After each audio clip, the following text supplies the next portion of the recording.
Well, good evening. Thank you all for coming. I'm excited to see some people in the auditorium, or barely see you. The lights are bright. So, well, welcome to our Linn-Mar State of the District. I'm glad you've decided to spend your evening here. I think we have some exciting things to share tonight.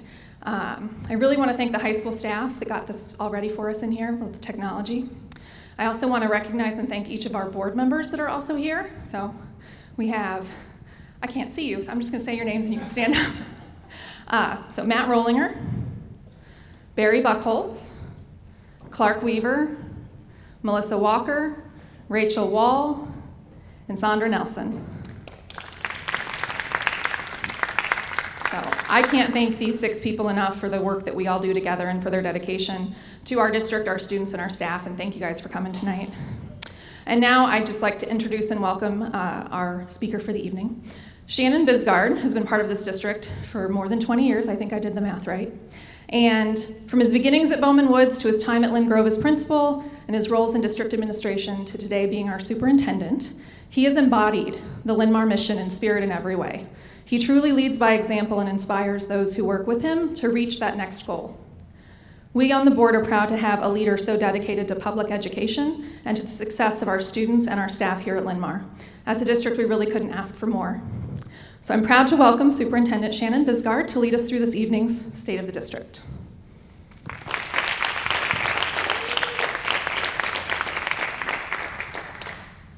Thank you, Britt. You're being risky going down that way. I'm impressed. I don't know if I have any of those things Britt said, but I do love this district, and I do very much believe in public education. So I'm pleased to be here tonight to talk about the state of the Linn-Mar district. I'm glad to have everybody here tonight. We are recording this session, so we will be posting that for others that could not be here tonight as well. As Britt said, this is a way for us to kick off our state of the state of the district is a way to kick off our strategic planning process. We're excited for a chance for feedback from everybody, a chance for us to gather information, and also to help set our future as we move forward, which is what we will be talking about tonight. Oops, wrong way. Our agenda, pretty simple. We've already done some introductions, so we're going to jump right into essentially where have we been, where are we right now, and where are we going as a district. And then at the end, we'll have a chance for some social, more informal conversation time in the lobby for you to talk to board members and myself and administrators as well tonight. So look forward to a good night together. We're going to start off looking back historically as a district. We won't spend much time here, but I think it is interesting and important to really reflect back as far as this district has changed a lot since its inception in 1949. As you can see, 17 one-room schoolhouses combined. It was not called Linn-Mar at the time. It was Marion Rural Independent School District. Those 17 one-room schools eventually got big enough to have their own high school, which opened in 1959. So a lot has happened and a lot has changed since those years, and it's happened pretty quickly.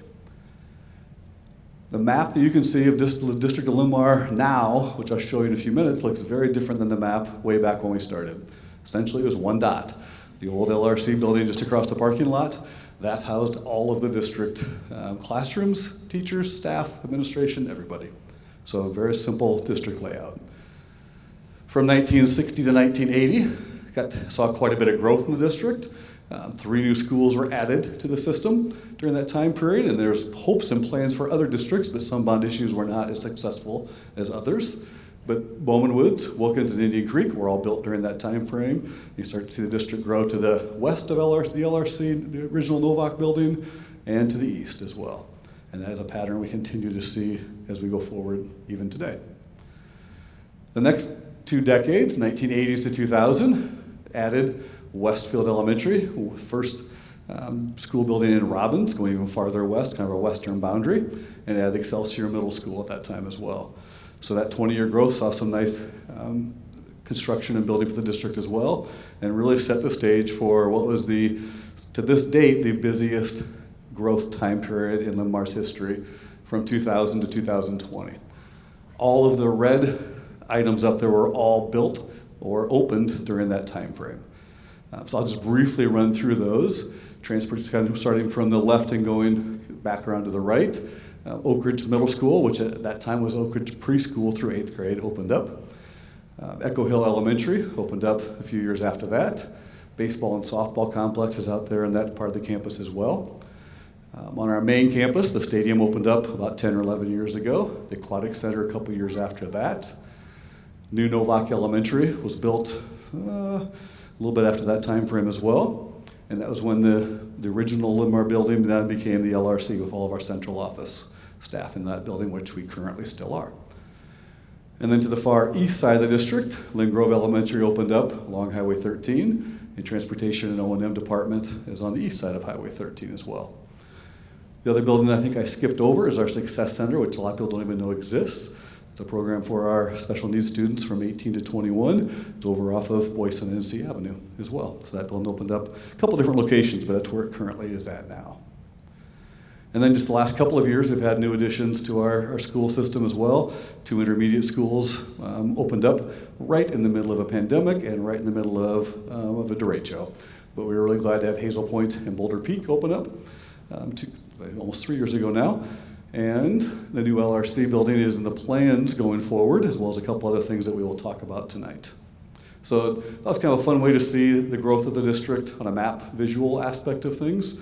And I do think the growth will continue. All of our indications are that will, our future still has a lot of space for our district to grow. That's a big part of who we are. Knowing that growth will continue, we do own some property across the district.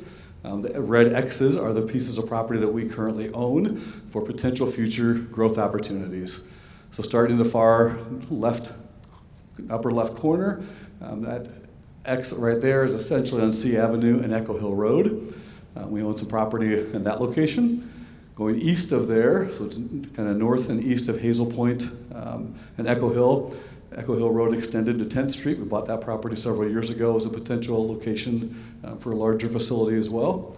And then to the east side of our district, that right X is actually right next to Boulder Peak. That same piece of land is big enough to house another elementary school on that property as well. And then on the east of Highway 13 off of Furno Road, I think it's about the only piece of land left out there that hasn't started some development. That is property we own for a future elementary site as well. So we do have some plans for future opportunities when those come to be able to build new facilities when the time arises. A little bit about who we currently are. From that one little dot on the map to where we are now, obviously we haven't just grown in buildings, but our number of students and staff has as well. Over 7,800 students, 1,200 staff members, 12 schools, and then several other additional buildings as well. That growth continues. I think it puts us about the 12th largest school district in Iowa and the 5th largest high school in Iowa, I believe, this year. We've kind of been in that same range of 12th largest district and 5th high school. I'm in the state for several years. It kind of bounces back and forth a little bit, but that's where we currently are. Some fun facts for you. These are questions I get asked from time to time for people. Everybody wants to know what our biggest class is. It's our current 4th graders. They are by far our largest class with 651 students. So that will change our dynamics of elementary schools next year when they go into 5th grade and Boulder Peak and Intermediate pick up that growth. Our smallest class is our 1st graders at 524. They were a small class last year in kindergarten. They've grown a little bit this year as they enter into 1st grade. A little bit about our diversity. As you can see, we are primarily a Caucasian predominant location in our area. That has changed over the years as our diversity continues to evolve as well. So right now we are about 80% Caucasian, and then the other groups listed there for your reference. And then the bottom number, about 21% of our students are free and reduced eligibility for lunches at schools. That's just a measure of poverty for us in the district and the state, across the state that we use as one of our school metrics. A couple of other facts for you. We're about 96 to 97% graduation rate from Linn-Mar High School. So we're very proud of that. A number of seniors that take ACT test is very high at 73%. And I think a very impressive number for our this is actually last year's composite score of 23.7, which after all of those students have gone through the couple of previous years with challenges, I think that's a very high score for a composite score for 73% of seniors taking that test. Everybody thinks of schools as educational facilities, which clearly we are. That's why we exist. But we are proud of the fact that we really offer a lot of other services, some of which we'll highlight tonight. 2 of the bigger ones are listed up there for you. We serve 4,600 lunches on a typical school day. We also serve a lot of breakfast as well, but lunches is the primary responsibility of our nutrition services department. There aren't many places in this area that serve that many meals in a day, even if that is their profession. And then on the same lines, we have 3,850 eligible bus riders. They don't all ride every day, but most do, transported by our 66 buses and 15 vans. Two very important services to our district to make sure our kids are able to get to school safely and on time and be fed while they're at school, so they can, when they're at school, they can be good learners and good citizens. These are also two departments that we are always in need of additional assistance with. So if you know people that would like to work in a school lunchroom, or they'd like to work as a bus driver or a bus rider, even if they don't want to drive the big bus, we're always looking for individuals to help in those areas. So I'm going to put that plug in today as well. So those two departments are always looking for additional people to have fun with kids in those realms. Our current strategic plan we put in place about 3 years ago. I won't go through a lot of the details there with you, but I at least wanted to reference it. As you can see, we had 3 primary goal areas: student success. How successful could our students be academically? How could they be successful in activities? That was the primary goal for us, which is our purpose as a district. Destination Linn-Mar in the left-hand corner, really trying to recruit and retain quality people. How do we encourage people to come here, and then how do we ensure that they stay here? How do we ensure we have a diverse staff as well? Kind of the key areas we've been trying to address even before the pandemic hit. And then the bottom right corner of the future focused was focused on facility work for us.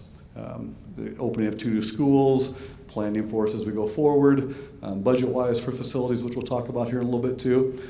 So those are the 3 things that we really drove as our focus for our last plan. That plan's only 3 years old, but a lot has happened in those 3 years. So the board thought this was a good time to kind of revisit where we're at. A lot has taken place, as I said, and it's a good opportunity for us to set a new plan going forward in the post-pandemic world that we're glad to be in right now as well. So that's where we were and where we currently are, and we look forward to creating our new plan starting tonight. Where are we right now? This is one of the hardest things of doing something like this in my mind, because I could stand up here for hours and talk about all kinds of different things, from what we offer curriculum-wise, to our activities, to different athletics, to all kinds of different resources. So we're going to try to not keep you here for too long. But I think the best way to start this off is by listening to our students. So we've got some videos we'll share of some students and their thoughts about Linn-Mar right now as a district. And technology's worked beautifully. So let's see if it works now when we move into the video stage.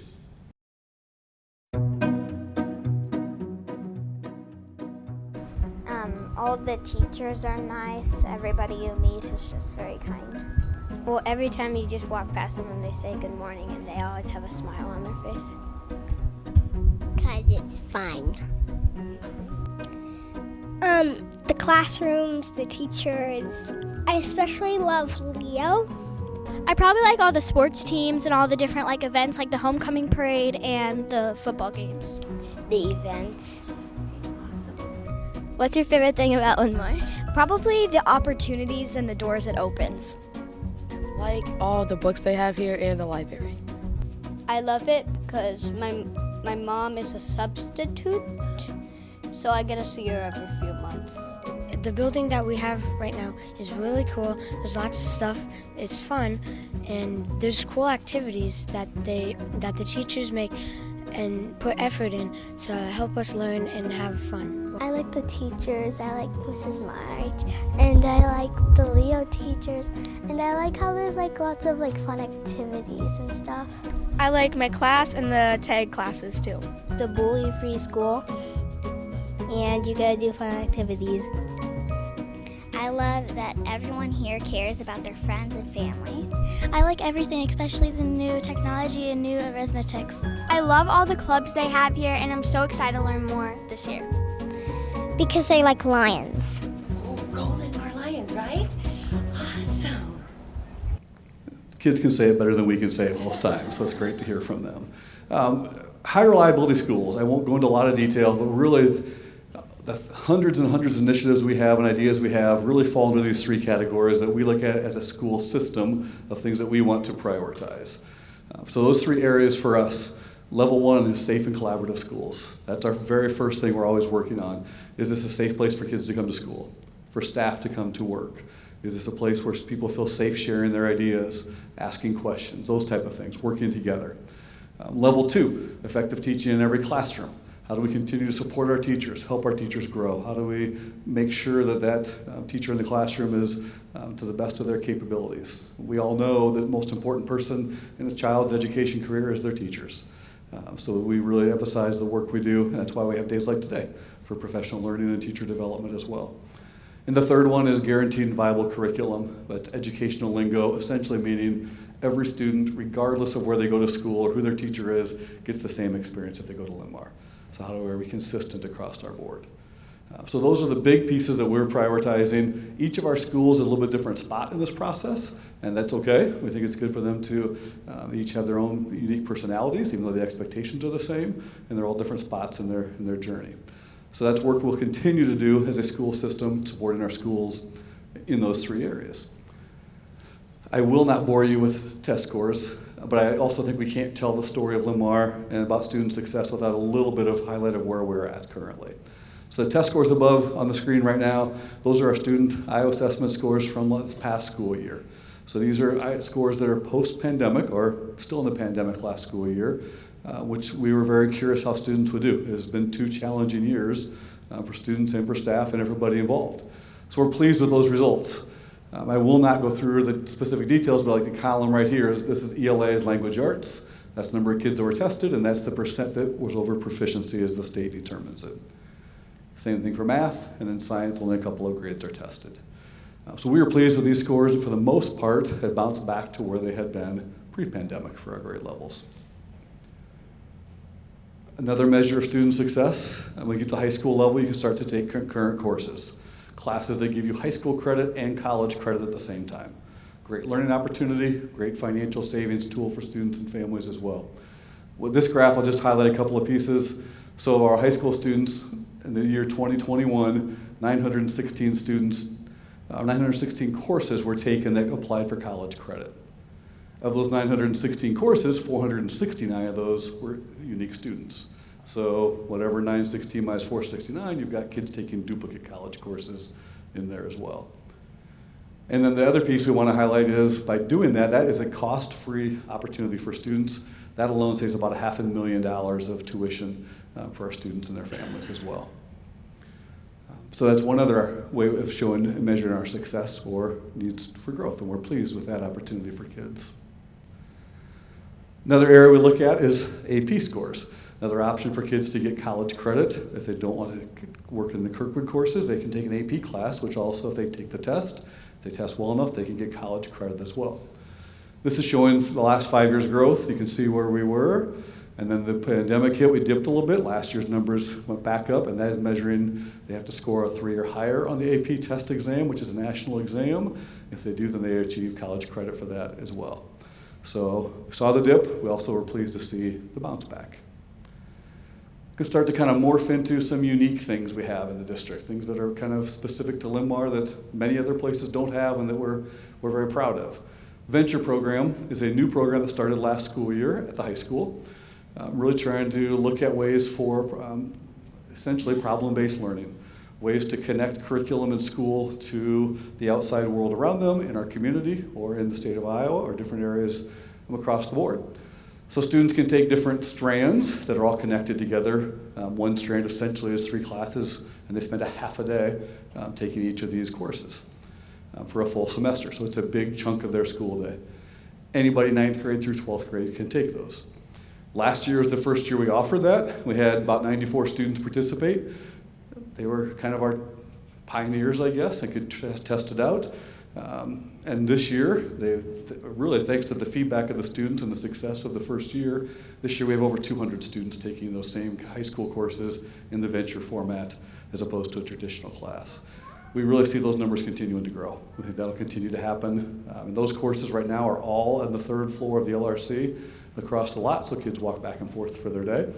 And essentially this year, they took over the entire 3rd floor because we have so many kids taking those courses. So it's been a great space problem for us to have because of the success of the program. Other unique learning opportunities we'll cover as well. I'll just jump right into those. Our Compass program I've heard a lot of people call it kind of our hidden jewel of the district. It's something a lot of people don't know about. It is our alternative high school program, essentially for juniors and seniors primarily. We partner with Marion Independent School District with this program as well. It is located at the LRC building as well, in the basement, the lower level of our building. Those numbers of students have continued to grow, as you can see, since 2016 until this past year. The number of students participating and the number of students graduating that program has steadily grown. It's been a tremendous opportunity for kids as well. So as you can see, we're trying to find different ways as a big school district to break things down, to give kids opportunities that fit where they currently are at and what their needs are. So Compass is one of our exciting programs. So the first two are more high school focused. The Aquatic Center is more of our elementary, intermediate level focused as far as the academic portion goes. My guess is when the pool was built 8-9 years ago, whenever it opened up, most people did not view this as an educational tool as much as an opportunity for our high school swimmers, middle school swimmers, club swimmers to use, even adult swim to use it as a pool for the sports world. And it has very much been successful in that realm. But the biggest positive of this program, in my opinion, has been our, what we call the academic, the aquatics learning experience. This is a program that Bobby Kelly has really created from scratch. We started with middle schoolers, teaching them how to swim. He quickly realized that's too late. They're either swimmers by that stage or they're hesitant to become swimmers by that stage. So we made a change probably 8 years ago, I think it was, and pushed it to our elementaries. And knowing how elementary teachers are very protective of their student time, I was not sure how that would go over, but it was so successful that teachers love that opportunity for their kids now. So essentially every second, third, and fourth grader in the district gets a full week of a block of time where they are receiving direct instruction in how to become a swimmer. It's the same exact program they would take if they went to the Red Cross swim lessons that we offer here or other locations, exact same program. So it's been a tremendous success for us. Because of the number of kids that use the pool to become swimmers, it blocks that pool is busy almost every day, all day long. We are able to squeeze in a little bit with our intermediate, especially our 5th grade students late in the year. And then the high school, we do block off 1 week out of every quarter for our adaptive PE classes and our PE courses to use them as well. I'll give you a little bit of example of the success of the Aquatic Center. You can't see the numbers, you don't need to, it's okay. But what this is really showing, this is one group of 4th graders. I believe it's last year's data, but it could have been a couple years ago. This is the last 4th grade data, the first day they tested. And essentially, each of these are stationed based on their swimming skill. We want students to be over here as swimmers, because once they get to about, I think it's level 6 in Bobby's eyes, or 5, I forget, they are able to swim to be a safe level. So that's at the beginning of the week. This is the results by the end of the week. So just in that short period of time, saw a lot of students move from the left to the right, going across the board, which is what we want to see. Maybe not one of the typical things we look at as far as our curriculum, but if students can become swimmers and save a life at some point, it's a fabulous, fabulous program for us to be able to offer. Leader in Me. Leader in Me is a program that we have currently offered in one of our elementary schools. It is at Wilkins Elementary. And Boulder Peak Intermediate School, their staff is going to the training to be a Leader in Me school as well right now. Today was their second day of training, actually. One of the things, all of our schools have the same expectations, as we talked about earlier, the same curriculum, but how they get there, we give each school some autonomy for that. A little bit of flexibility in how they go about getting to those same end results. So Leader in Me has been a theme several schools have shown interest in. We have several other schools interested in this as well. Essentially, it's taking 7 Covey's 7 Habits of Effective People, applying it to elementary or middle school age students, and really trying to teach them the skills. You probably can't see those really well, but the first one at the top is how to be proactive, how to begin with the end in mind, and so on through his 7 things that as adults we could all use reminders on. And Wilkins finds ways to integrate these into their school day with all their kids throughout the school year. And if you go into Wilkins, or if you have a Wilkins student, they know this language really, really well. It's part of how they operate. And Boulder Peak is moving that direction as well. So kind of a unique opportunity for our students at Wilkins. Blended learning, another option for schools and for teachers to use. Essentially what blended learning is, The left-hand side of this little circle is classroom traditional learning. Teacher in the classroom, the bricks and mortar schools we pretty much all grew up with. And then the one on the right is online learning, thing we learned a lot about the last couple of years, more than we ever wanted to. But what blended learning is taking the best of each of those two, where they overlap, where you have some direct instruction from your teacher and some online learning to support that, either in the classroom or outside the classroom. We've been working with blended learning for several years now, and it's continued to grow for us. And we've really been pleased with the success we've seen, and the results have been a really pleasant outcome and very consistent for us as well. At elementary school, Bowman Woods has been kind of invested their all in, that their entire school is committed to the blended learning model of the best way to teach for their students where they're at. Middle schools have been utilizing this with classrooms, but within the room. We don't give middle schoolers the chance to leave campus or to have too much freedom, but more of a time for them to have direct instruction from their teacher, and maybe small group out in the pod area or online out in the pod area to support their learning.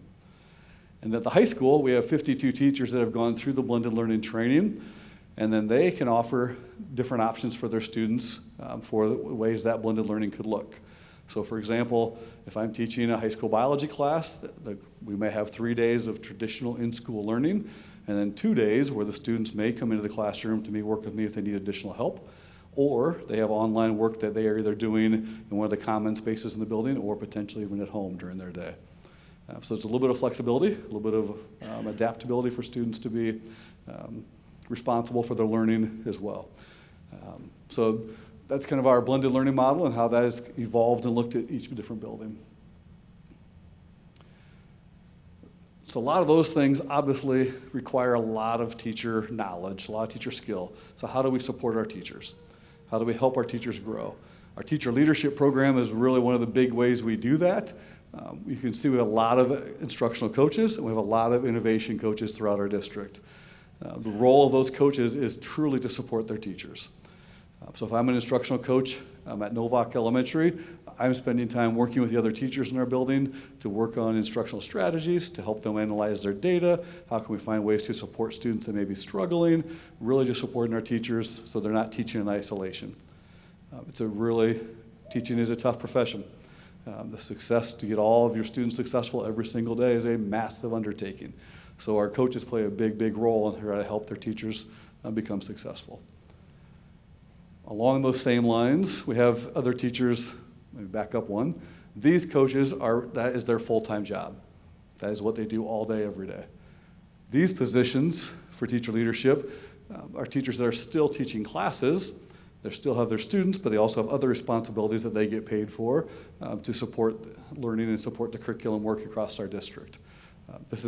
The teacher leadership program has been a wonderful tool for us to move forward in a positive way to help teachers and to help us grow as a district. I can't imagine if we didn't have this level of support for our staff. I want to talk a little bit about student supports that we have. Obviously, when you think of supports for kids, the first thing you think of is the classroom teacher. Obviously, that is the first and most important person in that child's life. But we have a lot of other resources to assist kids that may need additional support or different kinds of supports. One of the obvious ones that most people are familiar with is our counselors. So we have 23 counselors across our 12 buildings. We also have 9 student assistant specialists in our at-risk department to help students and to help families that need additional support there as well. We're very proud of those programs. I think they do a wonderful job of supporting our students that may need additional guidance either academically, additional guidance going through a personal challenge, or a challenge with other friends. There's the list of needs and challenges there is endless. So those staff members play a vital role of helping kids feel safe, feel comfortable, feel welcomed in school so they can be successful academically as well. The last one I've listed up there, we're pretty fortunate as a district that we have a lot of reading and math support teachers, especially at our elementary and intermediate school level. Not all districts have this. This gets taken for granted sometime, but we have 28 teachers that is their dedicated role is to help students that are struggling in those areas, or to help staff support those students who are struggling in those areas. Those are very important positions for us to have the success as a district, but really to help our kids be successful. A couple other facts I'll just share with you as well. I could have put these on the fun facts as well. but things not everybody's always aware of. We have 220 students that officially qualify as English language learners in our district. Essentially, that means English is not their native language. Most times it means they moved from someplace else, but not always. And of those 220 students, we have 40 different languages that are spoken in the district as well. And that number's probably changed as the start of the year testing goes through and gets getting updated as well. So we have staff dedicated to support those students in their home schools, in their home classrooms, to provide additional support for them to be successful in their actual school and classroom all the time. We have 880 students that are currently on individualized education plans, IEP students, special needs students. So our staff that supports that level of student support is absolutely vital for to look at our entire student body to be successful. And then 504 accommodation plans is just what it says by law. If students qualify for additional accommodations in the classroom, we put together a plan. That plan's typically led by our counselor, and then the teachers implement that plan in the classrooms to make sure the student has accommodations that are being made to help the student be successful. So academic supports is a big part of it. Social emotional part is a big part of it. But I think all of us know activities and athletics play a big role in students' life. Whether that's an area of strength for them, an area of passion, opportunity to connect. I think Linn-Mar traditionally has had huge participation in these numbers in our fields, and our numbers right now currently reflect that. This is just at our high school level alone, and this is just in the fine arts. So I won't go through all of those, but for example, I doubt there are many schools out there that have 302 kids in band, 193 in orchestra, and so on down the list. And then the quality of the program, I think we'd all agree, is second to none. Very exciting opportunities for kids to find their niche, whether it's in speech or it's in musicals. And that, like I said, that's just at the high school level. We have similar program offerings at our middle school and intermediate buildings as well. Athletics, I won't go through all of those, but we offer, State of Iowa has all the High School Athletic Association sanctioned sports. We offer, as you can tell, a pretty wide variety of opportunities for student athletes to participate. The newest one that is official this year is girls wrestling, is a new sport the state has added. We have hired a coach, and we do have some girls signed up. This number reflects last year's number when the girls were actually wrestled with the boys. So I do anticipate that girls' number to jump this year. It'll be interesting to see how many we have turned out when it's girls only. And then same information for our boys' numbers.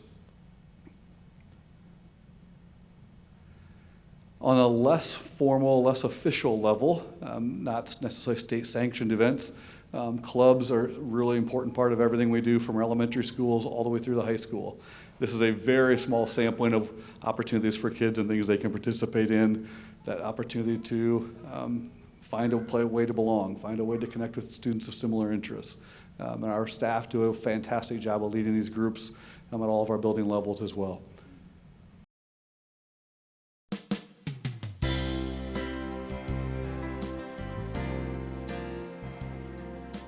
My favorite thing about Linn-Mar is that there are many different diverse groups of people, and I think we're all able to work together pretty well. I would talk to my counselors, and she put me on this medical track, which it's just a bunch of science classes that I had to take here, which would help prepare me for a medical track at college. And I've been able to take some AP classes that have given me some college credit, and so that's been really nice. All the different classes I've been able to take have opened me up to a lot of different career paths, and then so I just was interested in medical science, and that's how I am where I am. So. I really like how they really make it possible for me to be involved in all sorts of things. Like I'm very into music, so I'm able to be involved in show choir, obviously choir, orchestra, jazz band, all sorts of ensembles, and it makes it easy. Right now I'm in the middle of an AP physics class. I've taken 9 AP classes over my whole high school career. It makes it really easy to do all sorts of things. So very flexible and accommodating to students. The sciences that I'm taking, which is chemistry and anatomy, which are my favorite classes so far, and getting introduced to that has really helped me think about what I want to do in the future, such as something in the medical field, which I'm excited to go into after Linn-Mar. And I thank Linn-Mar for having all these wonderful opportunities to give out to students like me that are just really excited to see what we can do to help others in the future. Out of all the high schools I've been to, like this school has definitely helped prepare for like going to college or anyone going to like tech schools, like metals classes and all those classes. It's amazing, like hands-on experience preparing for all that stuff. I think my favorite thing about Linn-Mar is all the options of classes that we have, like all the electives. It just makes it fun and it gives something interesting about school, you know? I'd have to say probably the aquatic center. It's a really nice facility, and it's really nice. Kennedy, what's your favorite memory from Linn-Mar? Probably last year when the juniors won Powder Puff, and we're gonna do it again this year as seniors. Like the team, family, one of my brothers.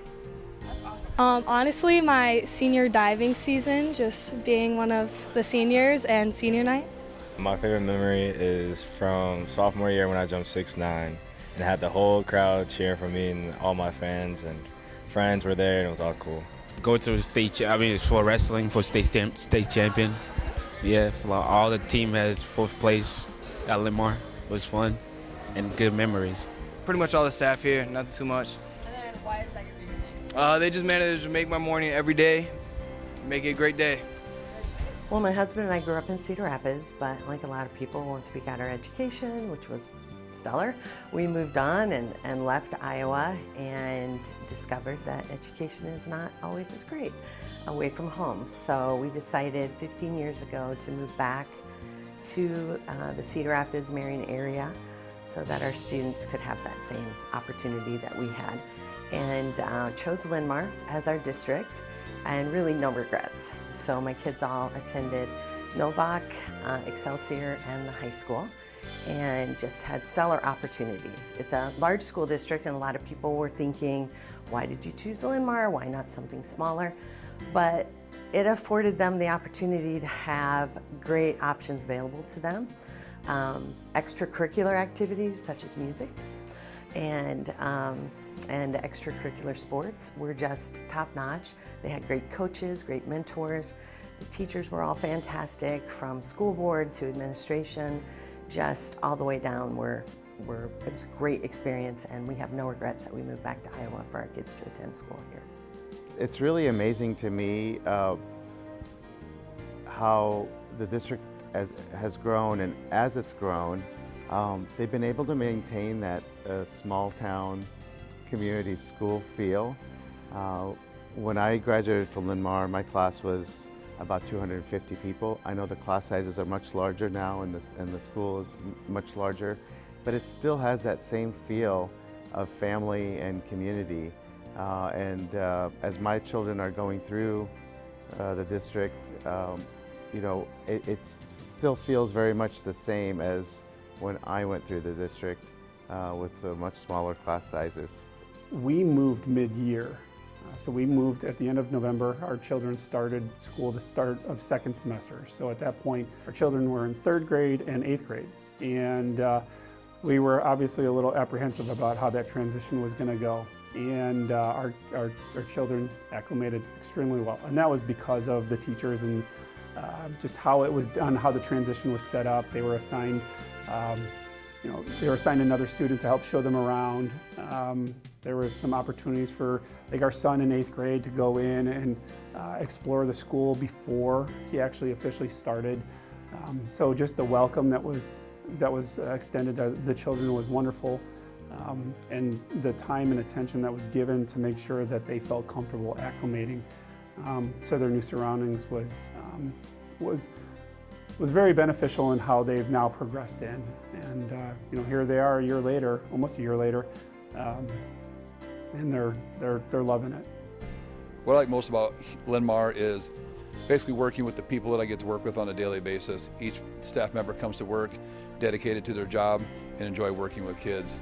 The connections we get to make with kids and the hard work that they put in each and every day shows me that they are lifelong learners and they enjoy and accept each day for what it is.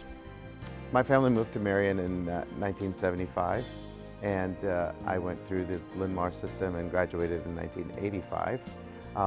We were immigrants to the United States at that time, and the Linn-Mar family, the Linn-Mar community, was a big part of our becoming assimilated and to become good citizens of Marion and the United States. And at the end of the day, Linn-Mar really supports my family as well. We have a 8th grade student, we have a 5th grade student, and my wife has taught for the district for more than 15 years. So Linn-Mar really interfaces with all parts of our family's life, and we're just really proud to be a part of the Linn-Mar family. We're going to morph into a little bit of facility planning, kind of where our plans are going forward. I talked a little bit about our growth earlier as we kicked things off. As we look ahead, really the last slide that we showed on the facility, the map earlier, the building of Boulder Peak and Hazel Point were game changers for us. That really allowed us to create space in our elementary schools and our middle schools by pulling the 5th and 6th graders out of those buildings. So now our new plan going forward is really focused on the high school, especially this high school main campus. How do we best use the remaining space we have here as we continue to grow? So we pulled together a committee, probably 2 years ago, had to go through a process of really prioritizing, looking at what our needs were, and then trying to match that with our resources we had available. On this map here are 2 separate maps. This one is actually the Oak Ridge complex. This little block right here is tennis courts, which I'll talk about in just a minute. And then this whole area is basically the high school main campus. So the LRC I've referenced a couple times is right there. That's the original Linn-Mar building. As we look at our future plans going forward, the committee agreed on several things. One, we need to get the administration out of this building so we can have that be completely used for students. So that is the plan going forward. This map doesn't show it, but we're looking to have the new administration building right here, and I'll show that in just a minute. We're also looking to have a new auditorium built. This auditorium has been fantastic, but it is not big enough for all of our successful programs. So we're looking for a new auditorium there, and on the back side, a new athletic complex for PE classes, for practices, for all kinds of use for additional space that our student athletes need. And the yellow boxes are parking, which we obviously need more parking throughout the high school campus at all times. So we took all those projects and had to put them into phases to, one, make sure we could manage all of those, but two, also make sure we had the budget to pay for all of them. So a couple of things right off the bat, the high school north parking lot. This block right here, we will begin that process of going out to bid later on this fall, early winter, with the plan to have that essentially be ready to go by summertime. Tennis courts, I'll talk about in just a minute. We have the design ready to go for that, and hoping to have that open up about a year from now, or a little bit less than a year. And then the new administration building and the performance venue auditorium are a little bit longer time frames as we go farther out. The phase 1 projects, the tennis court. So this is right, Oak Ridge Middle School is right over here. This is our new baseball and softball complex. I say new, it's been there for several years now. But then this grass space right here is where we're looking to put tennis courts. This will be great for our high school boys and girls tennis teams and also for our community use.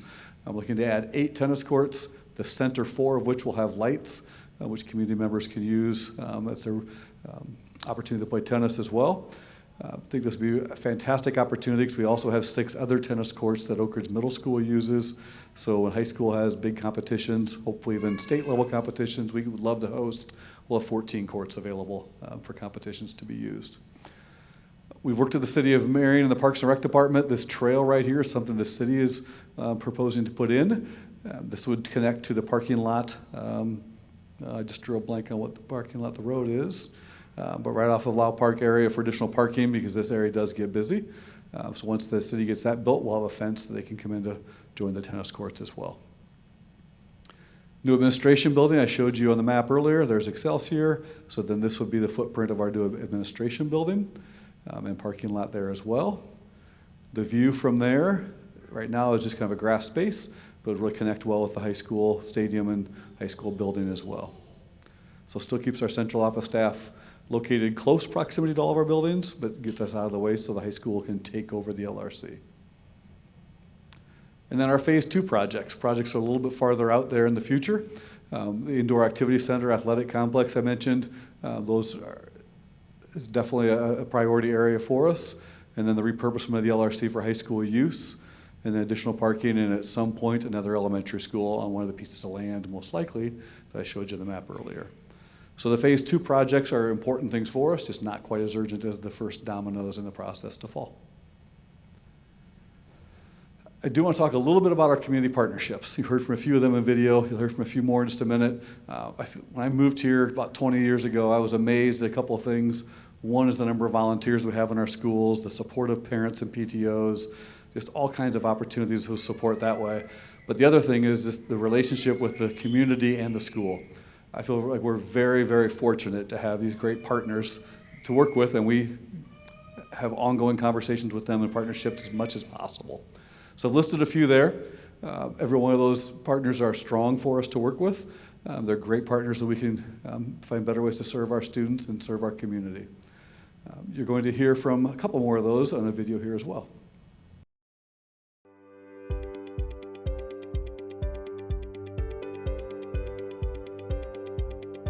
We really value our partnership with the schools, and we look for ways to collaborate and to partner together, and I think that serves the residents here very well. We've always had great relationships with the school district, and have been able to find ways where we can collaborate and do more than we could achieve on our own. When I think about my role and the city, one of the things we want to make sure we're doing is being able to attract and retain talent, economic development, developers, things like that. And what makes us successful in accomplishing those goals is because of our partners within the community, and that means Linn-Mar, updated facilities, and again, it's a showcase for folks coming to our community, getting to see what amenities we have, and whether it's the streetscape, the uptown, the plaza project, the school districts, those types of things are really important to quality of life. Because Linn-Mar has opportunities beyond the walls of the high school with the community members such as Kirkwood Community College and other opportunities now. All my kids graduated with multiple hours of dual credit. So they had AP as well as dual credit through Kirkwood Community College. And that afforded them, when they chose to go post-secondary to a college, it afforded them a lot of flexibility once they went into college. There was probably a time not all that long ago where different pieces of the community in our school districts were maybe not connected in the same way that we are today. And I think what makes this community so special is we have our school districts, we have our city government, we have economic development. We all recognize the importance of us all working together.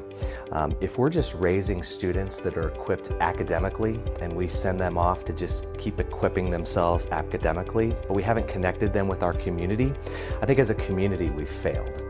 And the exciting thing today is we have programs like Venture Academics. Alyssa is in our office every month coordinating with us on different business partners that we can bring to the table.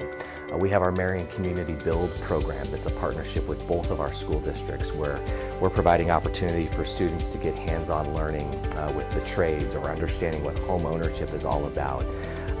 Today we have come so far in the relationships and partnerships that we have with each other that are all about equipping the next generation of workforce, the next generation of citizens, the next generation of community leaders in ways that we maybe didn't used to approach things the same way a decade ago. We're really proud of that. All right, wrapping things up, always save the best for last, right, Dave? Finances. So all this is great, but how do we pay for it, and what does that impact have on our community? School finance, I'm not going to go into a lot of detail tonight because even though Dave and I love it, not necessarily everybody else does. But a couple of key things I really do want to hit right away is how are we able to spend funds on certain things but not on other areas. And essentially with the state of Iowa law is very clear that we receive funding in buckets or in columns as this shows, and we cannot have them go back and forth between different areas. So for example, the far left column for there is general fund. That is where we are able to pay for our staff, all of the typical things that we use to run a building, supplies, those type of things. Management fund is what we are able to pay for out of essentially for early separation or different funding sources for property pieces that way. Pearl funds is for example, the tennis course that we showed on there. We're paying for part of that out of our Pearl fund. We cannot pay for salaries out of Pearl fund, Pepple Fund is the same thing as far as roof repairs, maintenance, sidewalks, those kind of things. We can't pay for salaries out of Pepple Fund. So the law is very, very clear about that. We can do it, we just get in a ton of trouble if we do it, and we prefer not to do that. So we follow the state law very carefully on that. Our auditors are always watching us very carefully in that area. So the question a lot of times comes up is, why can't we hire more teachers or more bus drivers or whatever it may be, but when we have the funds to build a new aquatic center or something along those lines? Well, again, those funds come from completely separate different funding buckets. We cannot go back and forth with those. So there is no gray area there at all.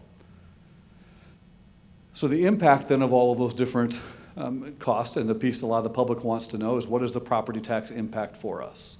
So historically, the last several years, you've seen Linn-Mar's in that $17 range of $17.37. Took a jump up to just over $18. This is for property tax per $100,000 house. That number went up strictly because of the bond issue that built Boulder Peak and Hazel Point. The commitment of the board at that time was we would pay that off as soon as possible and drop that levy rate back down lower as soon as possible, and that has started to happen beginning the last 2 years, down to $17.87 and down to $17.36, which puts us right back to where we were before the bond election. So we hope to have that trend continue that direction, or at least stay at that point going forward. We know property taxes are something that we're all very, very careful of at the board level and administration level, that we want to be respectful to our taxpayers and very appreciative of the resources we have and not overdo that. The final piece I'll mention is it's always good to kind of compare where we are to our colleagues, and especially to our neighbors in our community. So this takes the tax rate we just talked about from $17.87 down to $17.36, so it dropped 51 cents this year.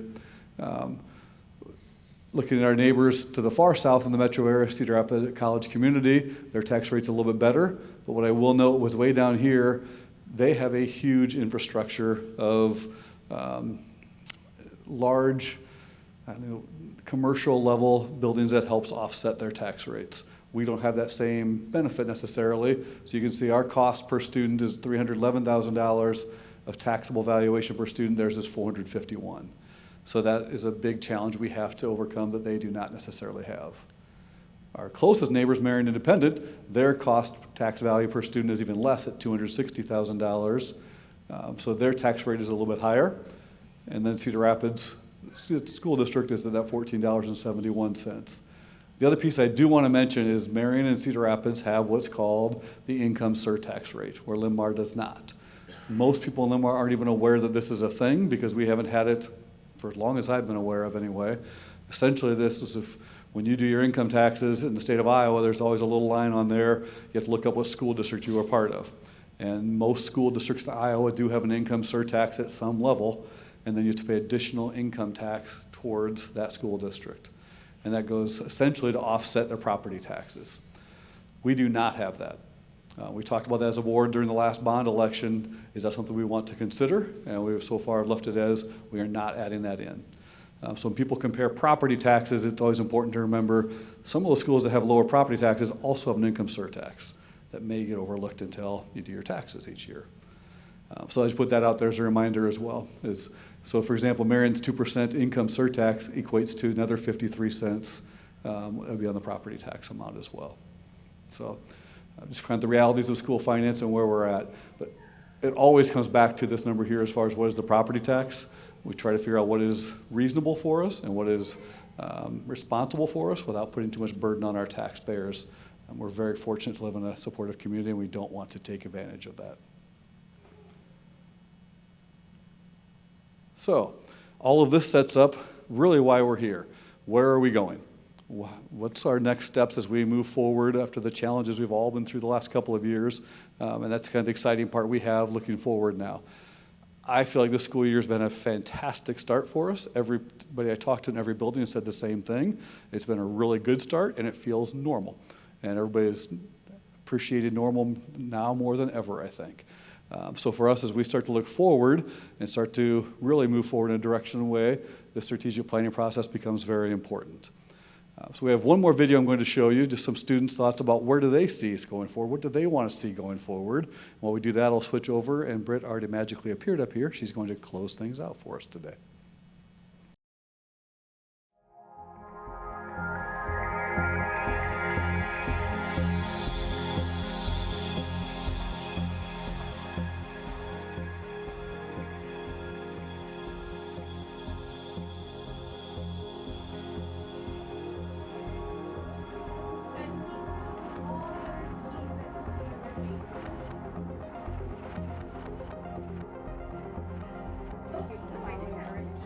directions quickly.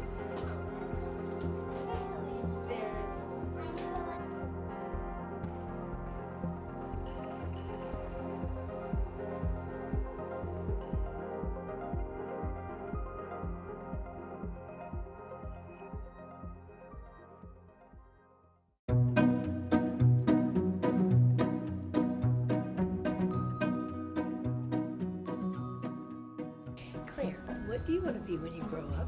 A police. Oh, why do you want to be a police officer? Because I like police. Oh, what? I want to be a famous YouTuber. I would like to be a professional softball player. I'd like to be the music teacher here. A singer, because I love singing and I want other people to listen to music that they love. I want to be an artist. I want to be a doctor. I like to just help people whenever they get hurt and just make them feel better. I want to be a gamer. I want to be a fighter. A fire? Because I want to save the whole world. A lawyer. A policeman. What do you want to be when you grow up? An Olympian. Wow, what sport? Gymnastics. A hair designer. A hair designer. Wow, what inspired that dream? Since I learned that I could donate my hair, so I've been donating my hair for the past 2 years. Well, I don't know exactly know. I don't want to do a job where I just sit all day. I also like to be the boss of things. When I grow up, I want to be a teacher. An engineer, because I like to build things. I want to be a teacher so that I can help students learn. A firefighter. Maybe I'll be like a businessman. A professional soccer player. I want to be in the army. Because I want to help the world. I want to be a scientist and an artist and a football player. We've become known across the state as a city that prioritizes quality of life. And to me what that means is giving people who live here all types of opportunities and the opportunities that they want for themselves and their families. And a big part of that is education, is having a school system that provide kids with the opportunities to learn, to grow, to become amazing human beings. And we're so blessed here in Marion to have good schools that really make the community a destination for people who want to locate in this region. With my line of work and giving back to the community, something that's really important. We moved to Iowa a couple years ago from Illinois, and part of the reason why we moved was quality of life and being part of a community. So Marion checks those boxes in terms of being able to get involved and give back, and so that's something that's really important to our family. And just the opportunities at Linn-Mar within the community, just great ways for us as parents to set the example of what a good civic-minded person should be. Sometimes people are so caught up in the moment, and they're caught up in the third grade play, or they're caught up in middle school basketball game, or homecoming week, or whatever, and that's all wonderful, but it's fleeting really.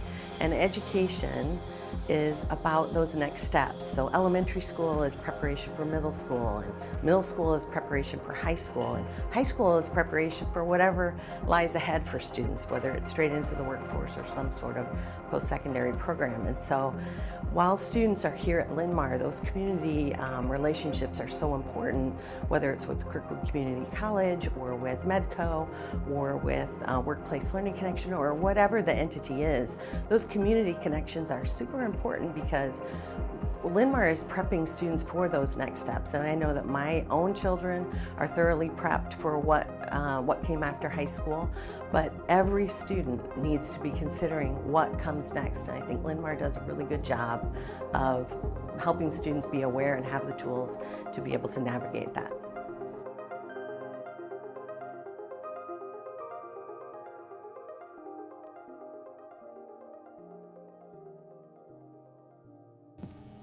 Shannon says it's my turn now.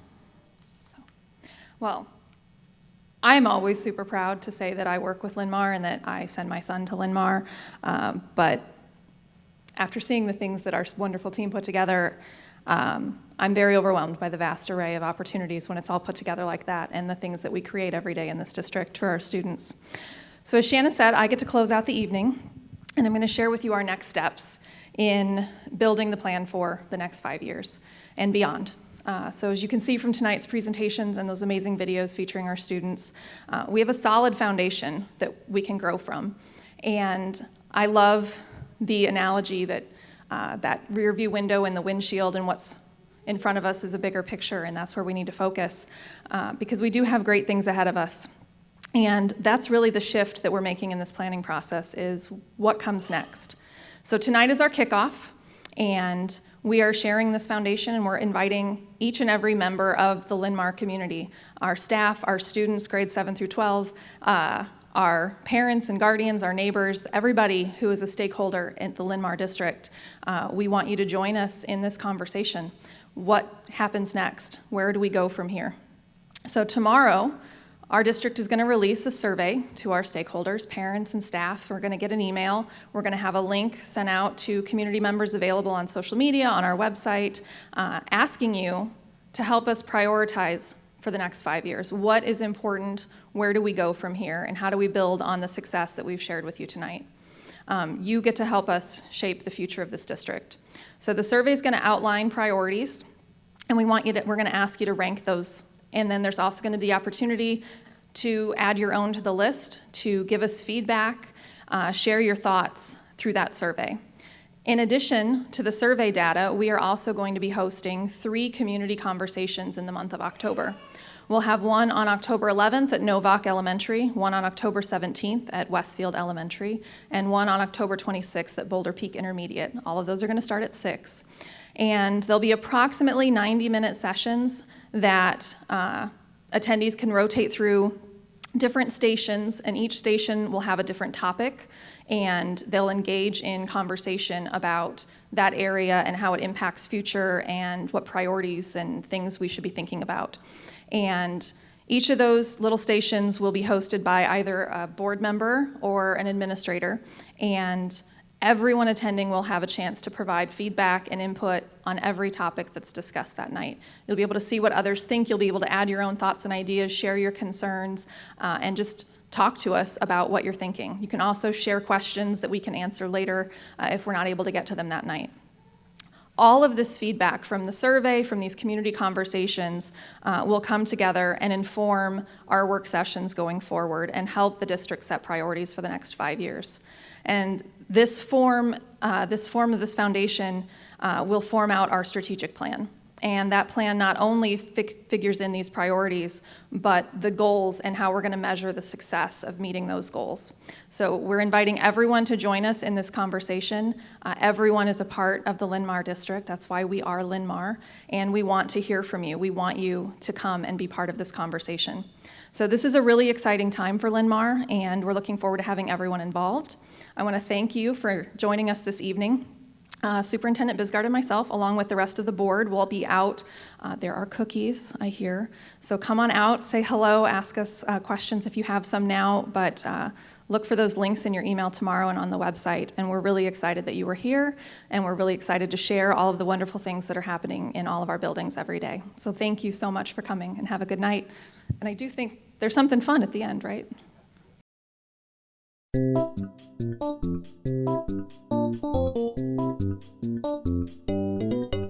What do you like about Linn-Mar?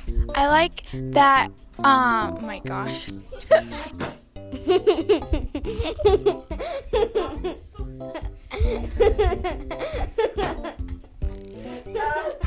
I like everything, especially the new technology and arithmetics. Linn-Mar prepared you for your future plans? Well, wait, hold on. I forgot. What do you like about Linn-Mar? I like everything, especially the new technology and other arithmetics. What do you like about the Linn-Mar? Oh gosh, wait, restart. What do I say? What do you like about Linn-Mar? Do I just say that? Okay. Help me just leave up. Okay, wait, I get it. No, you're good. Sorry. Yeah, you can restart, absolutely. Okay. You're good. What do you like about Linn-Mar? I like mostly everything, but... What do you like about Linn-Mar? I like the teachers and So, what do you like about Linn-Mar?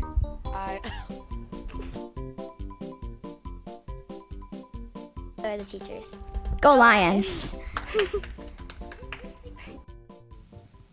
That funny person in the background, the adult, that was C.J. McDonald, principal at Echo Hill, just to make sure everybody knew who that was. Thanks again for coming tonight. We appreciate it. Like Britt said, we'll be out in the lobby area if you have any questions or just want to enjoy a cookie or lemonade. And I do want to really thank Caitlin Wiedenheft and Kevin Fry for putting together all the videos and all the recorded pieces of it. That's a lot of work to pull that together. I appreciate their work. And then Luke Paulette's usually hiding away in the back there.